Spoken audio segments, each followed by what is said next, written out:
Hey everybody, I just had a great discussion with Redeemed Zoomer. Really great channel, fascinating. He's got lots of interest in Christian unity, different denominations, ecumenism, those kinds of questions.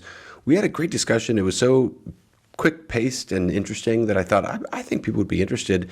He was happy for me to share it on my channel too, so I'm going to put it up here and dive right in 1 second.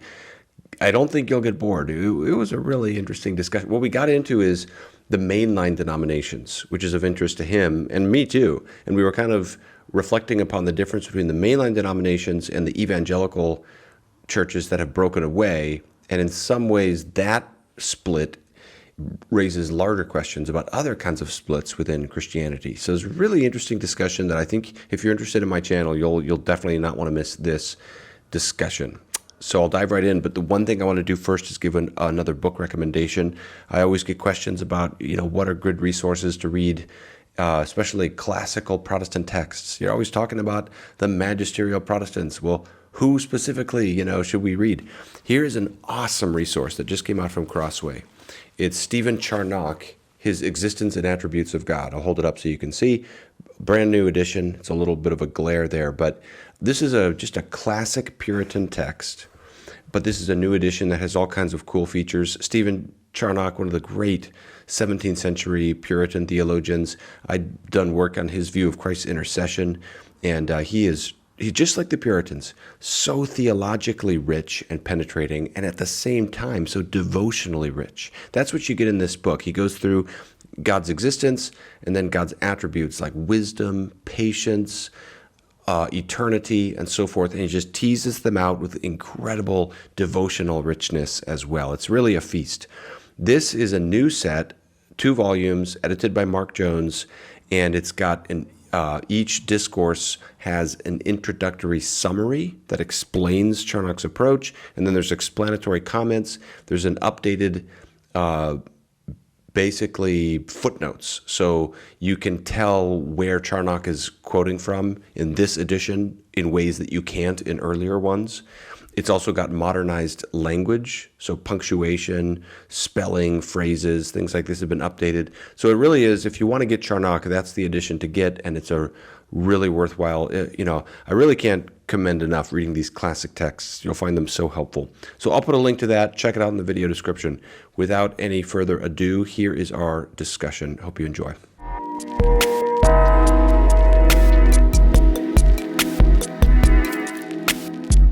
How's it going, guys? I'm Redeemed Zoomer, and today I am honored to be joined by the Dr. Gavin Ortlund. He is a Baptist minister. He has a great YouTube channel called Truth Unites that all of you should follow. I'm leaving a link in the description to it. And he does a lot of work about recovering the classical Protestant faith and engaging with other Christian traditions and pursuing an irenic sort of Christian unity. So, Dr. Ortlund, do you want to introduce yourself? Yeah. Thanks for having me on your channel. I'm really looking forward to this. Yeah, you kind of summed up some of my YouTube work. I'm also a father. We have 5 kids. And then my academic work, which is another side that kind of comes into YouTube a little bit, but it's not my main thing, is in historical theology. And then I've gotten into apologetics, kind of cultural apologetics a little bit as well. So that's some of the other work that I do. Great. So I was thinking we should discuss Christian unity, like what's the right way to do it, what's the wrong way to do it, and how should the various Christian traditions engage. So you've done a lot of videos on this, especially one about engaging with the apologetics of Catholic and Orthodox, especially Eastern Orthodox people who say there needs to be just one true church and that the visible church needs to be one united organization and one united tradition. So briefly, why do you disagree with that? Why do you think the Church of Christ doesn't necessarily need to be one unified organization? Or maybe why shouldn't it be? Okay, yeah, I like to use the word institution to describe this, one visible institution. And my basic argument against that is just the principles of the New Testament for how we are to discern the church. It just seems to me, I've done videos on this and gone through some of these passages where it seems like Jesus and the apostles command us to recognize the true church by spiritual fruit. So Matthew 7 and Matthew 12, Jesus says the good tree cannot produce bad fruit and vice versa. It's like a metaphysical principle. Satan doesn't do the fruits of the Spirit. He can't do that stuff. So where you see that, or in Matthew 12, there's the same teaching about a good tree and a good fruit, and that's in the context of an exorcism, where, basically Jesus is holding people accountable to say a kingdom divided against itself cannot stand. Satan doesn't cast out demons. If this is a legitimate exorcism, you should recognize it as such. And then you think about the test of Paul in 1 Corinthians 12:3, where he says, basically, if someone is saying Jesus is Lord, that's from the Holy Spirit. And people can't say Jesus is cursed from the Holy Spirit. So there's a doctrinal test there as well with the Lordship of Christ. And you think about Mark 9, where there's a man casting out demons in Jesus' name, and the disciples try to stop him because he's not one of us. And Jesus says, don't stop him. Whoever's not against us is for us. So the exorcism done in the name of Christ, the disciples are commanded to see that as fundamentally on their team. He's for us. And these are the kinds of principles that people misunderstand and think that we're arguing for universalism. We're not arguing. We're just saying, we're not saying the church is everywhere or that all religions are true or that, it doesn't matter if you're a Buddhist or a Baptist or anything like that. We're just saying it's not one institution. Rather, we recognize the true church in multiple institutions because in multiple institutions we see genuine glory to Jesus Christ, 1 Corinthians 12:3, genuine spiritual fruit that the Holy Spirit is bearing, Matthew 7, Mark 9, etc. That's a brief canvassing of kind of, gosh, there's so much more we can unpack, and I really want to hear your thoughts about all this too, but that's kind of a first stab of putting it out on the table. Yeah, that verse you quoted from Mark, that's usually the exegetical basis I use to say why the church doesn't need to be one institution. I also think Protestants are the most honest because Catholics, Orthodox, Oriental Orthodox all claim we're the one true church. No, we're the one true church. And the Protestants are the ones that say we're not necessarily the one true church. Mm-hmm. Now, then the question is, how do you discern the true church from the false church? That's always been a bit tougher of a question for Protestants than for like the other apostolic organizations. What I would say, I think what the reformers would say too is just the Nicene Creed and the church is like wherever the word of God is preached and the sacraments are administered. But what would you say is the if we need to do some gatekeeping? Of course, gatekeep is like a bad word in our pluralistic culture, but if we need to do some gatekeeping, how do you discern the true church from the false church? Which churches are true churches? Okay, yeah, this is a tough one for sure. Yeah. It's I want to humble myself before the complexity and challenge of this question. I'll give a positive statement, and then that's broad. Then I'll start to hone in on the edges, okay. And then you can share your thoughts too if you want. But I'd say the positive statement. I would say, here's a definition of the church, where Christ is present in word and sacrament. Okay. Brief, pithy, succinct. So word and sacrament are both needed. And as Protestants, we believe in two sacraments, the Lord's Supper or the Eucharist and baptism. Yes. So by this definition, the Muslims who start having dreams in which Jesus reveals himself to them and they are baptized into the name of the Father, Son, and Holy Spirit, and they are gathering in a covenantal community to worship Christ and to partake of the Lord's Supper and hear the word of God and worship the Trinity. Where this is happening, despite it might look so different from other churches and other cultures, it might have no formal institutional connection through a line of bishops, doesn't matter. It's the true church because you see Christ and his gospel present in word and sacrament. Same with all kinds of other circumstances where, people in a remote village come into contact with the internet, and through this they are exposed to the gospel, and the same thing happens. You have a revival and the demons are cast out and so forth. You can see the true church advancing in these kinds of contexts. So Protestants are able to affirm that. Now, the question then you're asking is here kind of where are the edges? Now, that's tricky. I did write a whole book called Finding the Right Hills to Die On. I have a chapter on the first-rank doctrines. That's kind of what we're getting into here. What are those first-rank doctrines? If it helps locate us a little bit, I would include things like, it's hard to be exhaustive. It's hard to give you like the 17 things you have to have. I certainly think what you've pointed out to some of the early creeds, Apostles, Nicene, and Athanasian creeds are, a great kind of starting point to get us thinking about this. Those are also historically occasioned. So they're also not going to be exhaustive though, They're not going to cover everything you might want to look at.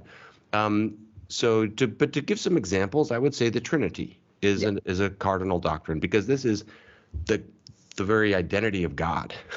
It's Yes. like, do you worship Jesus? Well, that's pretty foundational. Is Jesus God?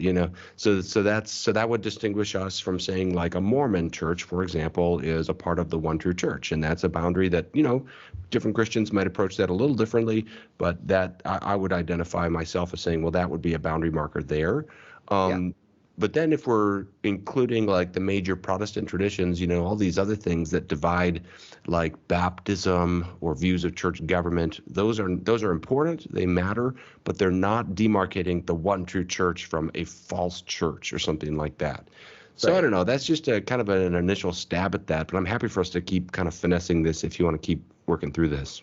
Yeah, sure. I like the work you do on theological triage, and I think it's important to distinguish between heresy and heterodoxy. Like Hmm. I would define heresy as we don't worship the same God. That's why the issues about the Trinity or about the nature of Christ himself would be issues of heresy versus not heresy. And heterodoxy, I would define more as we worship the same God, but not in ways that are compatible. It's Hmm. like, and that's why a lot of my fellow Reformed people get mad at me for this, but I say that despite their errors, Catholic and Orthodox Christians are indeed Christian because they worship the same God that we do, and they would agree with all the creedal essentials. Now, obviously, some of their beliefs I would consider heterodox, but not heretical, because I don't see any reason in Scripture or in church tradition pre-Reformation that says you need to believe salvation is by faith alone to be saved or to be a Hmm. true church. Totally. I'm with you on that. I'm totally with you. Yeah. I think sometimes contemporary Protestants forget how generous our Protestant forebearers were about this kind of thing because they think, oh, to be Protestant is to be sectarian and kind of reject the majority of people baptized in the name of the Trinity who are alive today. But, the reformers were not like that. I've just been doing some work on that this morning. I give a few examples. In Luther was very clear in saying the church that is under the papacy in his day is a member of the body of Christ. It is a true church. Now, he said the hierarchy is totally corrupt and evil and, ravenous wolves are eating the sheep, but it's a church. Yeah. You know, Calvin, same thing. He said in the Institutes, he said, when we say to the papists, you're not the one true church, we're not saying there's no true churches among you. Um, Richard Hooker, later in the Anglican tradition, same thing. Turretin in the Reformed tradition, same thing. That's standard fare, classical Protestant outlook. And so, I think it's just totally consistent with our Protestant history for us to say that. And that's not downplaying the differences. This doesn't mean that we're saying, oh, well, these differences are no big deal. I find in the YouTube arena, a lot of the commenters seem to think in all or nothing categories. Yeah. Like you're either damned to hell or everything is grand. And it's Yeah. like, well, no, there's, intermediate options of we could have serious errors that require practical separation while still saying, yeah, I think you'll probably be in heaven and I think you're a fellow Christian and we can partner in ways and we can be friends. So Yeah. that's, I don't know, to me, that's a little bit of that irenic approach that I try to take. Right. Like some people will say, oh, this church teaches something unbiblical, and therefore it's not a true church. Okay, how do you define unbiblical? That the church isn't going to say, hey, we're an unbiblical church. It's like when you say they're unbiblical, you mean they disagree with you on an interpretation of scripture. And where do you draw the line between things that are okay to disagree on and things that are not okay to disagree on? I think you need some sort of objective standard. And that's why, like you said, even though the creeds aren't exhaustive, they're the closest we have to an objective standard of which matters are trivial, more trivial, and which matters are more essential. Hmm. Now, something I would like to talk about is I think a lot of the reason that a lot of people in the modern world are flocking to like Catholicism and Eastern Orthodoxy is because they need something historically rooted, and they've been convinced for various reasons that Protestantism is not historically rooted. And with the way the direction the culture is going, the loss of like goodness, truth, and beauty in the culture, people are more than ever seeing the value of a historically rooted faith. So I know you've done a lot of work in demonstrating that Protestantism is indeed historically rooted, just as much as Catholicism and Orthodoxy. And anytime, like, I've always been a big fan of your channel ever since I discovered it. Anytime someone asks me, like, I need something historically rooted, isn't the Catholic or Orthodox or whatever churches, aren't they the one true church? I always point them to your work explaining that Protestantism has just as much of a historical claim as all the others. But why do you think Why do you think Protestantism is seen as not having historic roots? Hmm. Because I have Well, some ideas. I want to hear your thoughts. yeah. Well, I'll be curious yours too. I think it is an intelligible concern that we should consider. I mean, one of the things I love is about Philip Schaff. I love his vision of Protestantism in the 19th century, great church historian. He's lectured The Principle of Protestantism, 1845, same year Newman converted to Catholicism. I often think what Cardinal Newman is to Catholics, Schaff is to Protestants. He gives us this vision of organic development throughout church history and how Protestantism relates to prior church history. Um, Schaff, oh, I lost my train of thought. What would you say your question again? I'm so sorry. It's okay. So now I don't know much about Shaft, so you could tell me about him a bit. But why do so many people have this idea that Protestantism is not Oh, historically yeah. rooted? Yeah. Okay. Thank you. It's the end of a long day here. So I think it's a totally intelligible claim because of how many contemporary Protestants function. It's just true. I mean, so one of the things I brought in Schaff because Schaff, one of the things he says is to be a Protestant Christian isn't to say Protestantism is perfect. And he just talks about the importance of recognizing where Protestantism has errors that have crept in. But he says the best way to deal with those errors is on Protestant principles. And so this idea of continually reforming, semper reformanda. But I would say a big reason for this perception is just that what he and his colleague Nevin were so concerned about in the 19th century, the sectarianism that I'm sorry, has crept in. was this John Williamson, Nevin?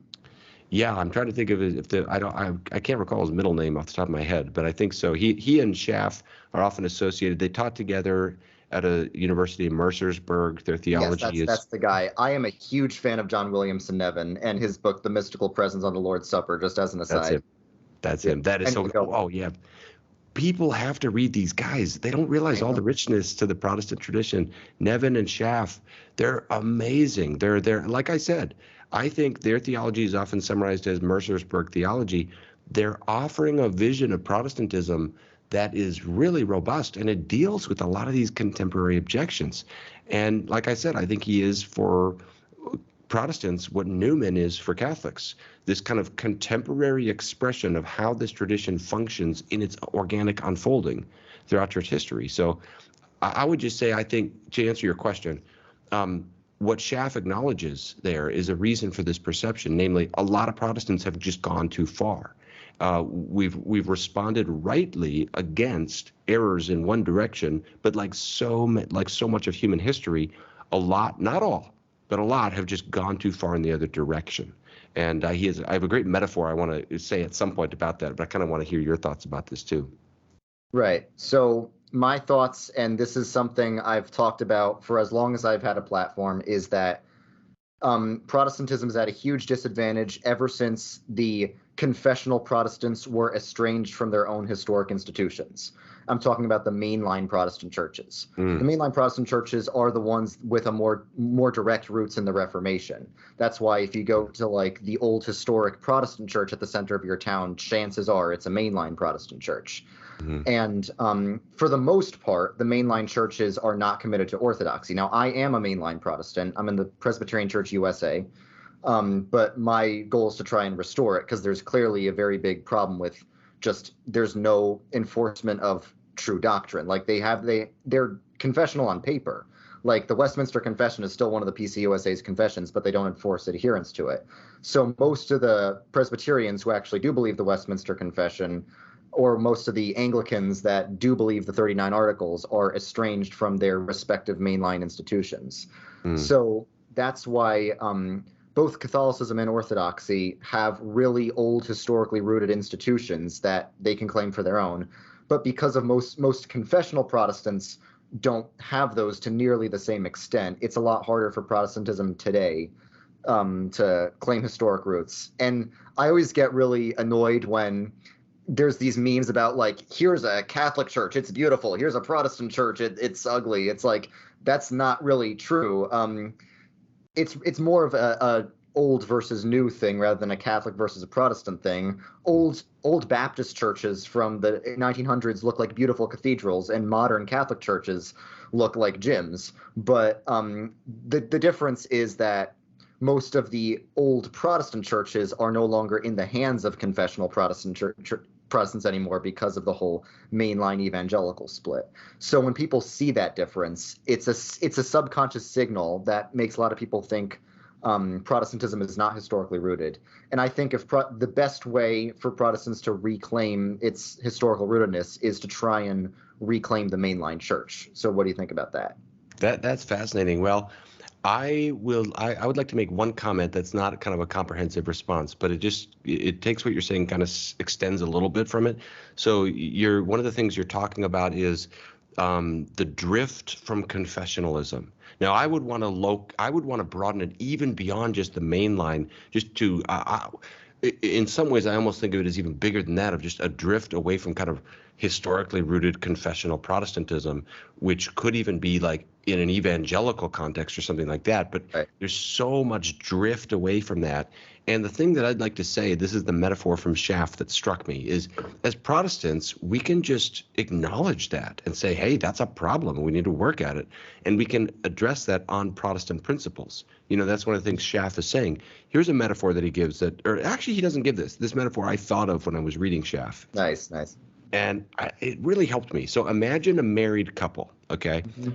Let's suppose, for the sake of argument, that the husband is to blame for a divorce that occurs in their 50s. They're in their 50s. The husband is totally at fault. He's abusive or something like this. And in the subsequent divorce, both parties are seriously diminished.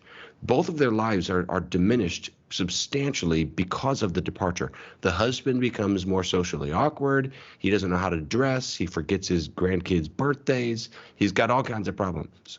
The wife, now that she's separated, has financial problems. Stuff falls apart around the house. She doesn't know how to fix it. You know, you can think of like 10 different examples of how this happens. Now, the fact that it was the husband's fault that they got divorced doesn't mean that the wife has not been diminished. Right. So what you can say is, as a Protestant, this split was justified. We were justified to depart from the claims of Rome, but we've still been diminished in some ways because of the overarching outflow of history. And, you know, and so in other words, then you just say, okay, what do we do about that? And I think the answer to that is the Protestant principles. Semper reformanda, always reforming. Sola scriptura, we look to the scripture as our North Star. Only that's infallible. And we go through and so forth. So it's an imperfect metaphor, but it's trying to get at that thing of like, we can acknowledge our own errors, our own contributions, without compromise of Protestant convictions. I don't know. So that, I don't know. I think that's a really good metaphor, and it can also be applied to the whole mainline evangelical split. Like the reason evangelical denominations like the PCA or the ACNA exist is because the mainline churches were getting theologically liberal and the conservatives left, for better or for worse. If you ask me, it was for worse. It's like, even though in some of the situations you could say it made sense, it's understandable, even though I disagree with it, it's understandable why they left, but they still were diminished in many ways because they lost a lot of their seminaries, a lot of their resources, a lot of their historic churches. They lost a ton. Now, the difference is, I think, because Protestant churches are reformable, unlike the non-Protestant churches, I think it's possible. It's very hard, but I think it's possible to try and reverse that split and to try and redeem the mainline churches. So right now I'm in the PCUSA. I sent 95 theses to the PCUSA a couple months ago, just about calling for a return to confessional Christianity. I got a lot more positive responses than I expected.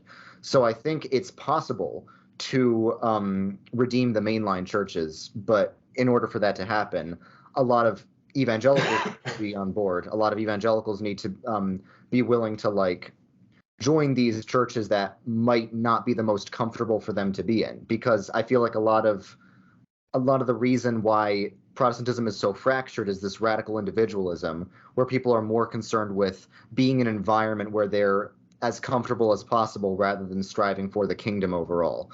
So do you think retaking the mainline churches for Christ is a worthwhile goal?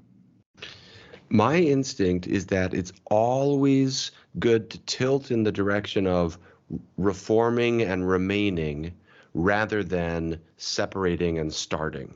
And that we are way too quick to go to the second of those two, Yes. generally speaking.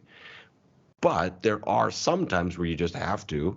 But here's the thing that is useful in my mind. I'm not able to give a definitive answer to your question fully, but I can say this.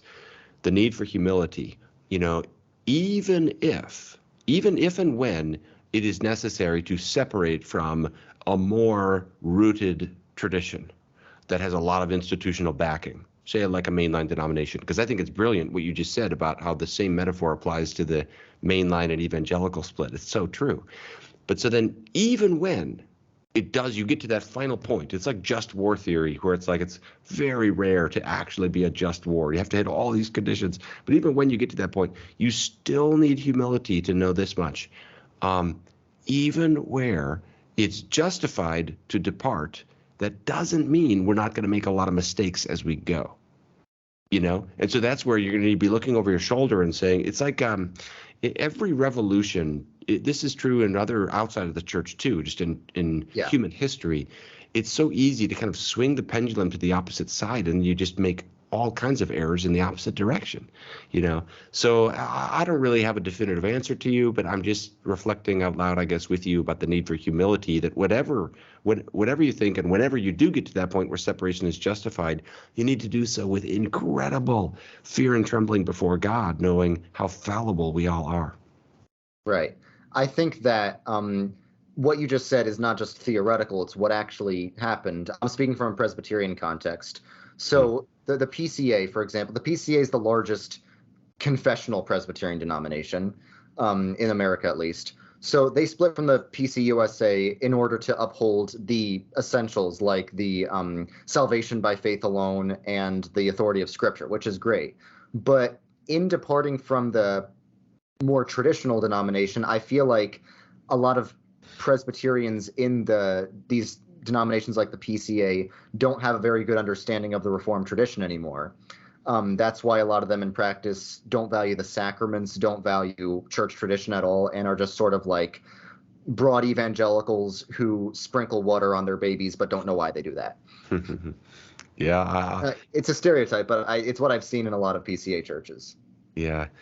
One, not to be too pietistic about this with all these injunctions to humility, but if I may hit the bell again here on this point, is like, let's suppose it's this kind of difference between like PCA, PCUSA, or let's suppose even it's a different tradition or a different kind of difference. Let's say it's like, on the one hand, you've got high church, or let's say in a certain town, there's two churches, and one of them is this really liturgical high church, rich theology, beautiful building, lots of rootedness in church history.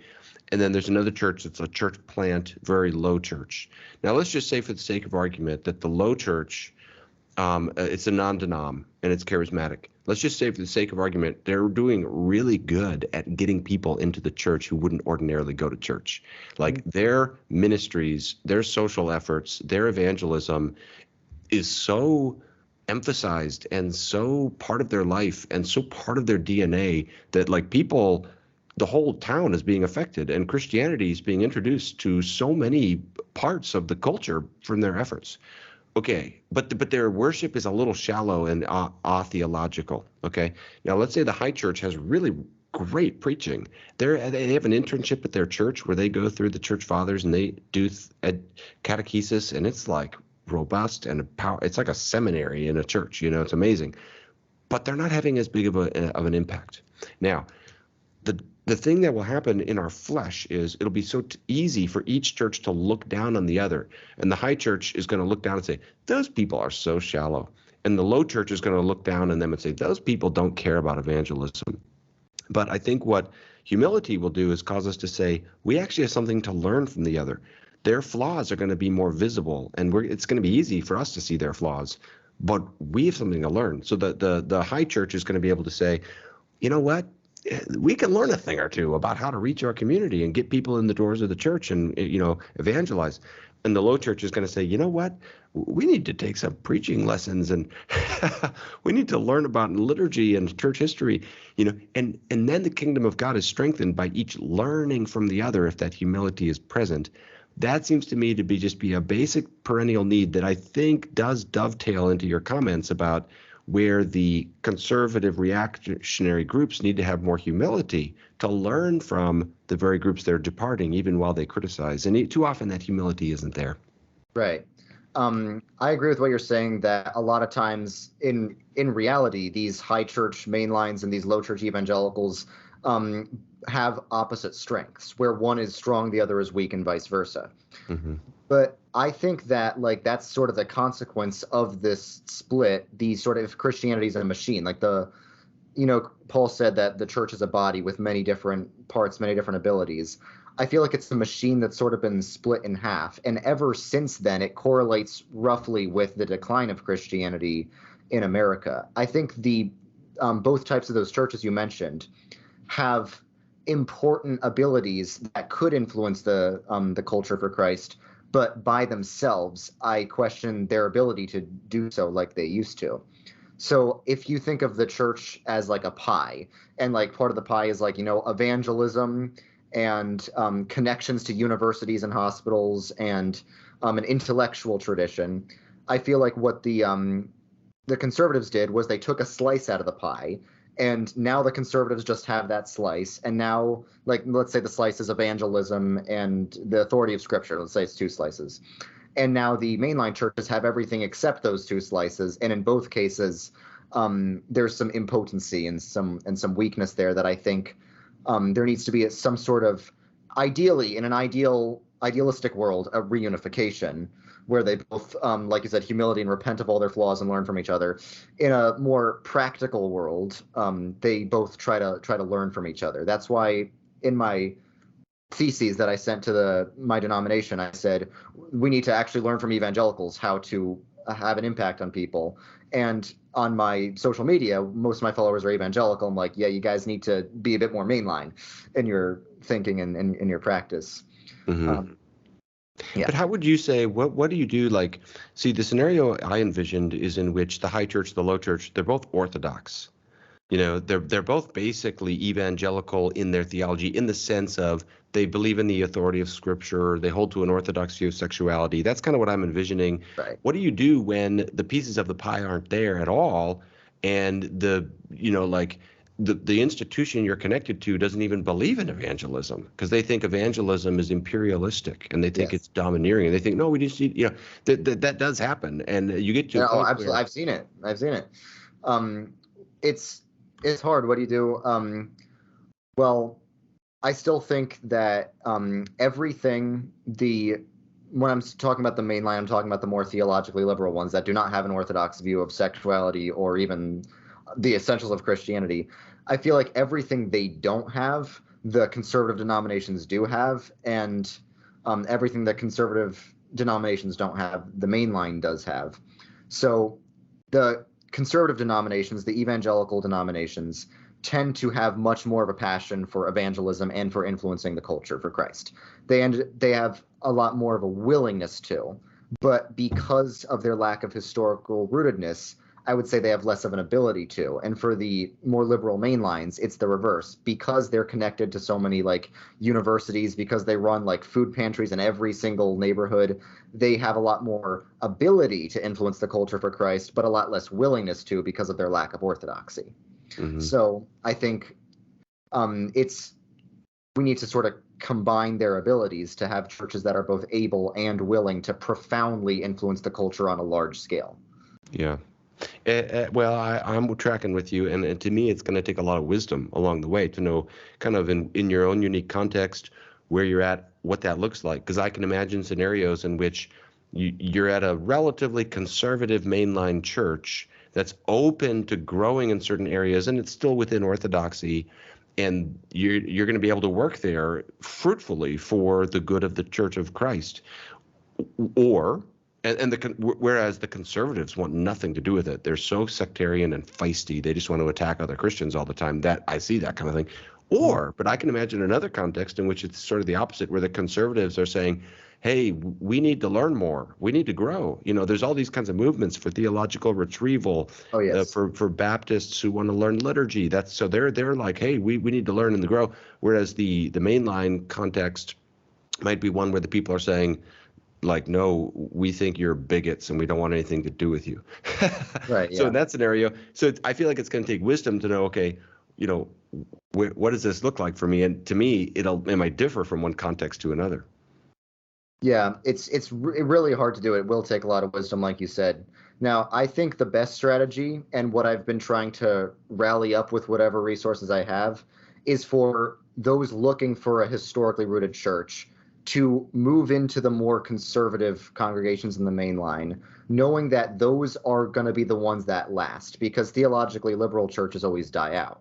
If you don't believe in anything, there's no motivation to go to church. That's why the main lines are always shrinking. And it's really easy to actually have an influence within the main line because they're just so desperate for leadership positions, because there's usually like 10 old people in a congregation, and they hand out leadership positions like free candy. So I think the way to do that is, I think conservatives might need to make the first move in terms of the humility. But I think if people start moving back into some of the more orthodox churches within the main line and just start forming connections there within a generation, I think it'd be possible for the main line to be restored. And once the main line is restored, then there can be reunification with its evangelical counterparts. I love the goal of that. One of my worries is, what about like ordinate? I take ordination vows really seriously. Yes. So if you're in a context where ordination in a particular denomination requires you to affirm things that your conscience forbids, that could be a deal breaker right out of the gate. Because some of these mainline denominations, their doctrinal standards are such that, as an evangelical, you're dead in the water before you even start. So that would be a barrier. But if you're able to function in that context, I mean, as long as you're not compromising your conscience, I think working for reform and good is a wonderful thing. Yeah, it's kind of a case-by-case basis. I've heard some denominations, some of the liberal denominations are more strict with enforcing their adherence to liberalism than others. I know in my denomination, it's really the liberals that are dishonest with their ordination vows. And of course, I mean theologically liberal, not politically liberal. Because in order to be ordained, even in the PCUSA, which is generally a liberal denomination, you need to confess the authority of Scripture. You need to confess that the Westminster and the other confessions are a faithful interpretation of the Scripture. It's just that a lot of people confess it with their fingers crossed. So I've seen ordinations happening. The ordination vows are pretty simple. It's just, do you affirm the Bible? Do you affirm the Westminster Confession? It's the same, almost the same as a PCA church. Maybe less emphasis on strict adherence to the confessions. So the only dishonesty would be from those who do not affirm the essentials of Christianity. And that's what's been happening. That's sort of how the main lines got hijacked, because of people who were dishonest and pretended to be faithful ministers, but really they had an agenda to try and change the beliefs of the church. Mm-hmm. My only comment is I love the instinct to work for reform and renewal where you are. I think that's a healthy instinct. And I will say again, where one does separate, humility is needed in that movement, so that you don't, realizing the temptations and dangers that await you in any act of separation, as they so often come in. I will only add the caveat, though, that there are churches do go apostate. Individual denominations do sometimes. I was in New York City last week, and I walked by a church. I won't mention what kind of church it was, and there was a flyer for coming to worship there, and the words were a God-optional community. Yes, I've seen those. So literally, the appeal is, oh, just come for this community, and God is optional. And that's like an extreme example, but you can get to a point where you can just say, in good conscience, this is like apostasy. I just can't be a part of this. To be faithful to the gospel, I have to separate. And so I just want to leave room for the legitimacy of that act when it does become necessary. And then it will just be a matter of doing that with great humility and faithfulness to the Lord and his word, it seems to me. Yeah, now that is a tough question because, of course, there's different stages of progressivism. Like, I once made a video where I divided it into 5 stages, where the whole God optional thing, would be stage 5 out of 5, the highest level. 10 out of So 5. yeah, but where does a denomination as a whole become apostate? So, like in the United Methodist Church and the Episcopal Church and the PCUSA, the denomination as a whole does not kick out churches who say, oh, it's a God optional drag queen story hour. But at the same time, in those very same denominations, you have conservative churches that explicitly teach that the Bible is infallible and that marriage is between a man and a woman. So, like, let's say you're in a conservative congregation in one of those mainline denominations. Is that a true church? Well, this gets into some of the differences between the Protestant denominations, because as a Baptist versus a Presbyterian, we construe the relationship of different churches to each other a little differently. So I guess it would kind of depend on how you answer that, and then your conscience is going to need to work through kind of, here's what I would counsel people on if they're wrestling with this question in real life. When do I leave if I'm on like stage 3 or 4 or 2 or whatever, is like, we never want to leave out of pride or preference. We never want to leave like, oh, this is a tertiary doctrine, but I just really don't like it or something. It's like, there's all kinds of bad reasons to leave. But there is this principle in the New Testament you see in like 2 Corinthians, for example, that light and darkness have no fellowship. And it can get to a point where you just realize, to be faithful to Jesus Christ, I can't be in fellowship with this particular group because they have fundamentally denied that gospel in some way or another. And so I don't know exactly where that line will be for each particular person. I think it's good to kind of leave room for the complexities of real life in this. Yeah. But I just do want to leave room. Sometimes that does become necessary. Yeah, maybe it's because I grew up in New York. I grew up in a super secular atheist community, so I think I have like a higher threshold for what I'm willing to tolerate than evangelicals would. But now I agree with what you're saying, that if it gets to the point where it's actual heresy, yeah, you can't fellowship with that. The question I want all like conservative theologically conservative Christians to consider is, anytime there's been a denomination split in recent years, it's always been the conservatives departing from the liberal mainline thing. Every split has been a split into the original one and the conservative one.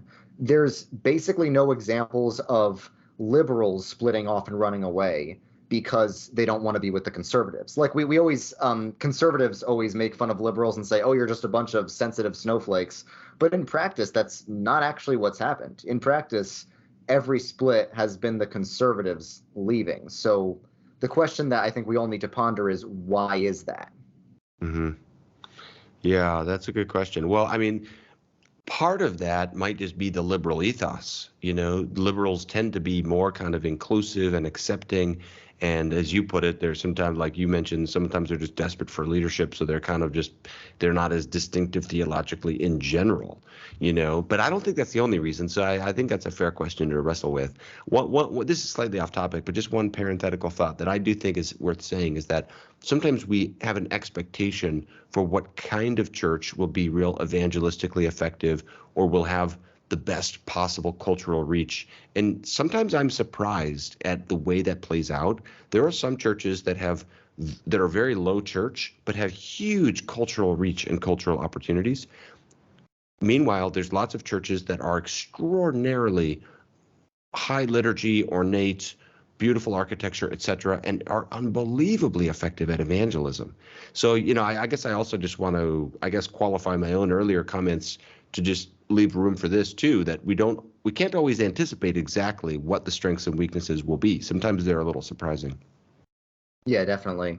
So another thing I want to talk about before we go is like, what do you think is the best way for different like denominations to sort of view each other? Like, do you think it's a good thing that we have a diversity of denominations? Is there sort of a beauty in diversity, or in a ideal world, would it be better if we could all just be the same thing, more or less?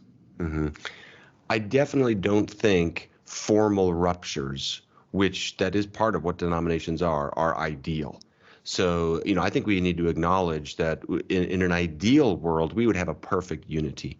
But I would say that in an imperfect world, denominations can be, I don't want to call them the lesser of two evils, but I guess I could call them like a practical way of negotiating our theological differences that will have less collateral damage for the kingdom of God.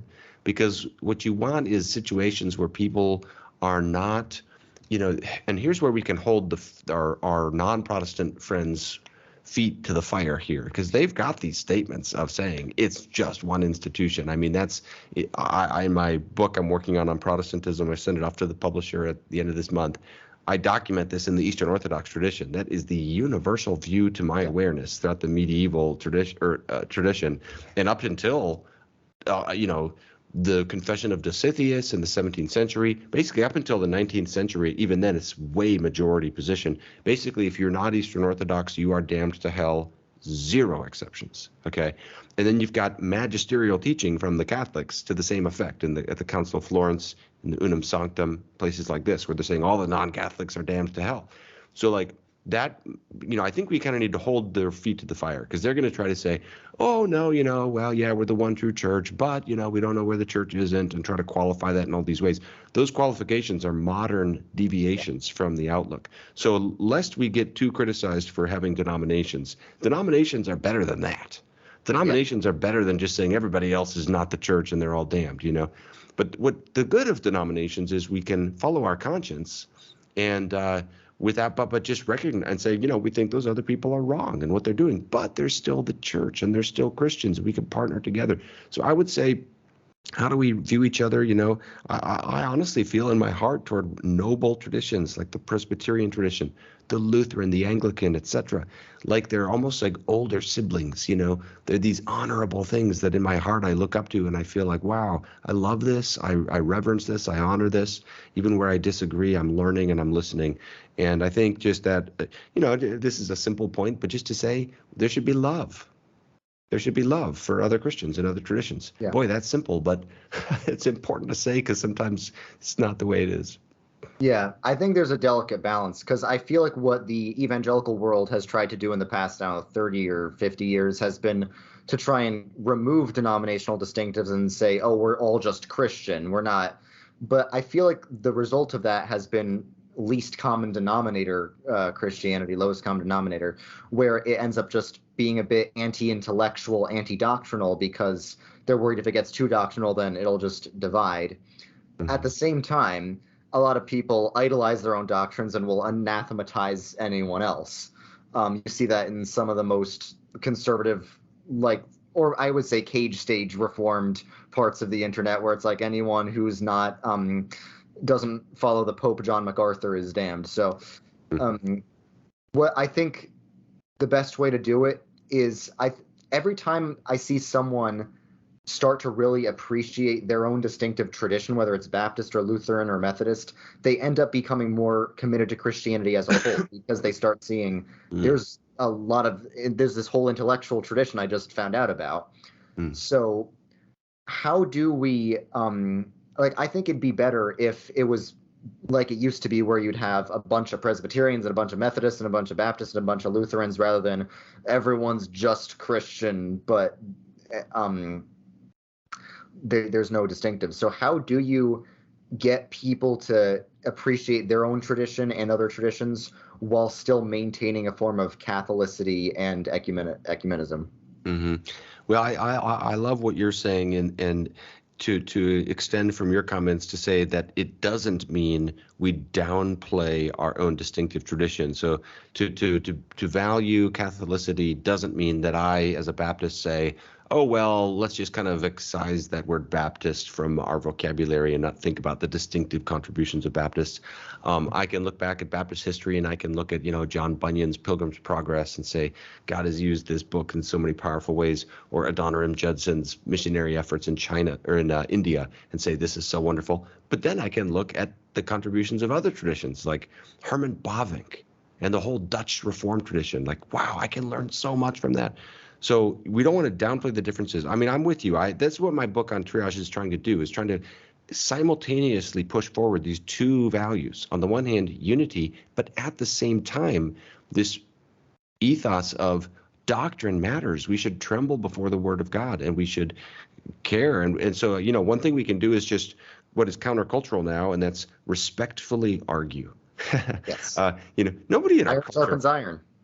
Yeah, right. I mean, because that's countercultural. Our culture doesn't do that. Right now, our culture just demeans and attacks. Republicans and Democrats don't argue with each other. They It's just sumo attack wrestling, each other. yes. Doug Wilson said it's sumo wrestling. Yeah.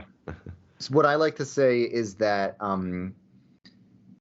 I would rather someone disagree with me strongly on a doctrinal point and be able to give intellectual biblical reasons why than say, oh, I don't care, it doesn't matter. If it's not an essential for being saved, it doesn't matter. And I know a lot of people who are like that, and it's like, I would rather you strongly disagree with me and explain why. Like if someone's I don't know, like if someone's a Credo Baptist, I know that you have very good biblical intellectual reasons for being a Credo Baptist.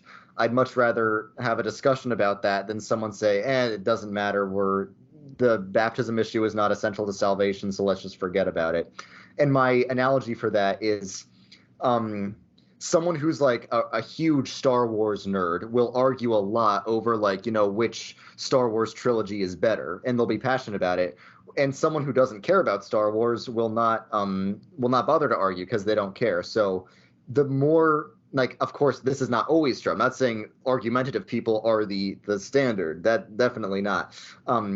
But the more willing someone is to think about the distinctives, the more someone thinks about something, the more it shows, the more they care about it. Mm-hmm. Yes. So, yeah.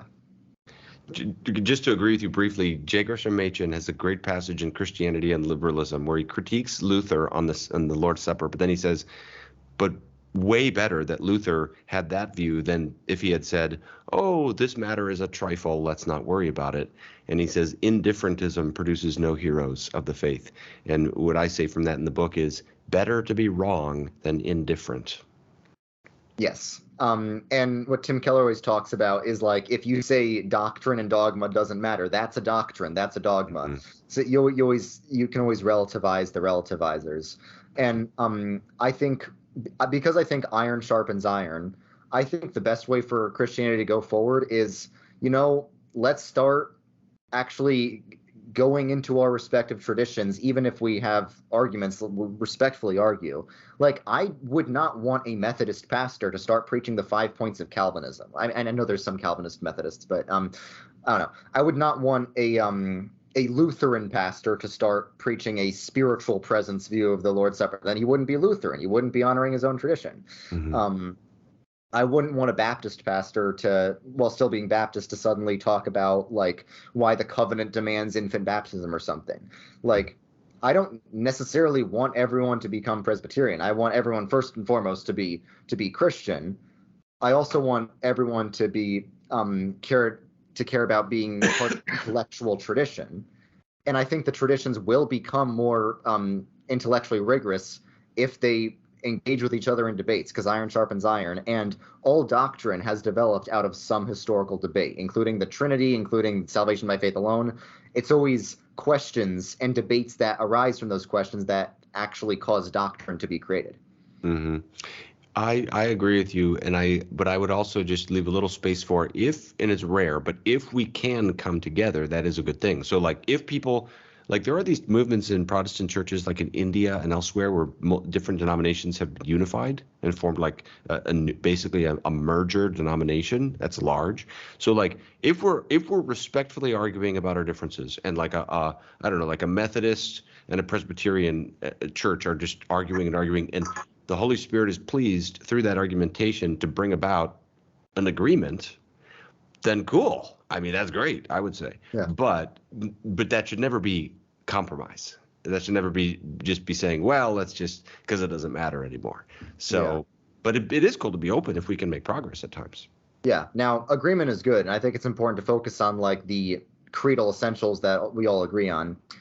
Usually what happens when denominations do like a merger is that it ends up just conforming to the beliefs of one denomination. Like the reason Lutherans in America tend to be kind of isolationist, and Jordan Cooper, who I know you've talked to before, talks about this, is because back when the Lutheran Reformed churches united in Europe, they ended up just being Reformed churches, and the Lutherans ended up being persecuted and had to flee to America.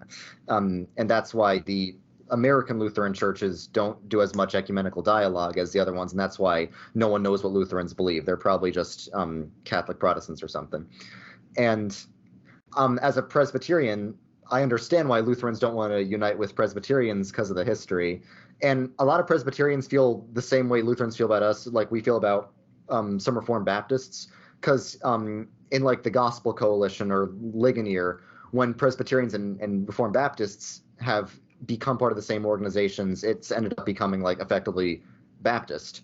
And it's not like we don't want unity, Christian unity with Baptists, but when we also sort of lose some of our traditional distinctives, and that's why a lot of more evangelical Presbyterians will be more clueless about the classic Reformed view of the sacraments, for example.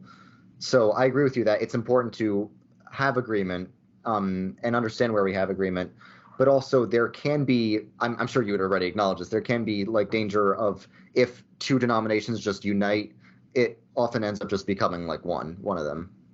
Oh, it can happen for sure. That would be a way, an example of doing it badly. Yeah. I've also seen times where it isn't that. Like I can't remember the name, but some of these large, I don't know if merger is the right word, but in India and places like this where they've been able to carve out space that allows for both groups. But that's not necessarily like a Baptist to Presbyterian kind of union. It's a different kind of thing. Right. But I will say too, another thing that helps me think about this is there's a distinction between a church and a parachurch ministry. So things like Gospel Coalition, Ligonier, they're not churches.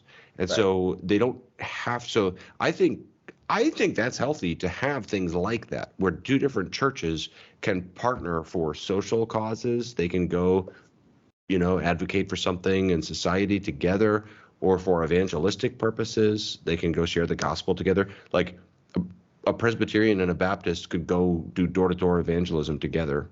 Mm-hmm. Cool. But, there's no, so those kinds of partnerships that are outside of the church, to me, are another positive thing to think about. What does that look like for us? Great. Any final questions you have for me? Oh man, great job on your YouTube channel. What was it like when you had a recent video that canvassed all of the Christian denominations and it just blew up? What was that like experiencing that? Yeah, I was really not expecting that. Like before that, I don't know. In 2022, I was a small theology nerd on Instagram. That's what I was. I was an Instagram theology nerd who made a bunch of posts with colored circles, and I was just like a college student, and yeah, I wasn't expecting to do anything more than that. But then when I made that video that got like millions of views, which I was not expecting at all, that video was meant to be filler between a previous video I had made and another video that's coming up. It was meant to just be filler.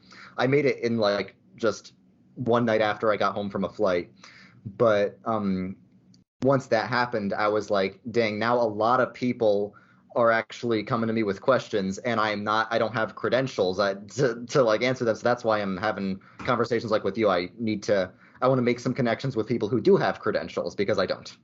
Yeah, that's awesome, man. Well, you're doing great stuff. I love it. Yeah. Well, do you take from the popularity of that video this positive, encouraging thought that I wonder about is that, well, it shows there's an interest and a hunger in Christian history, Christian unity, and different Christian traditions? I think so. I think the reason that it got a lot of views was because a lot of people are wondering what the differences between Christian denominations are, but there aren't very many resources explaining it. Mm-hmm. Like people will maybe explain their own denomination, but everyone's like, if you look on Wikipedia, what's a Lutheran? It was founded by Martin Luther. Okay, thanks. So a lot of people are curious about religion. I find that even though Gen Z is like the least religious generation, because it's been so estranged from religion, they have a lot of curiosity about it. And that's what I want the focus of like my channel to be, is answering the questions that everyone's thinking. But I don't know how well equipped I am to answer it, because given that I've not gone to seminary, I'm just listen to YouTubers like you and Dr. Jordan Cooper, and occasionally read books, but I don't read as much as I should. Well, that's great. Well, I love the thought of partnering and, working together in any way that we can. Here's a last quick question for you. If you could change one thing about the state of Christian discourse and dialogue right now, and just snap your fingers and change something, what would you change? This is kind of something we already went over, but I would say Christians need to be a lot slower to anathematize one another, because and I know you've talked about this in your theological triage, but they pick like the worst hills to die on. I would even go so far as saying, I'm dropping a bomb at the end of, it's not really a bomb. Even if a Christian is wrong about something like sexuality, if they believe, you correct them on that. You don't anathematize them for that, because especially if they're like a new Christian who's just learning and stuff. If it's like a famous pastor, you could be a bit more harsh. The more influence someone has, the more harshly they should be judged. But I believed a lot of leftist things for 2 years after my conversion because of just where I grew up. I don't think I was saved the moment I realized marriage is between a man and a woman, right? So I was saved when I believed that Jesus is Lord. So if I could change one thing, and I would apply this specifically to Catholics, a lot of Reformed people who I love disagree with me on this, but I think we all need to not anathematize each other. I think Rome has extended some olive branches. We're still waiting on the Orthodox churches. Rome has extended some olive branches. I think we should take them. Great answer. All right, well, thanks for coming on. Yeah, my pleasure. I love talking. Keep up the great work, and let's stay in touch and keep talking. Absolutely. God bless.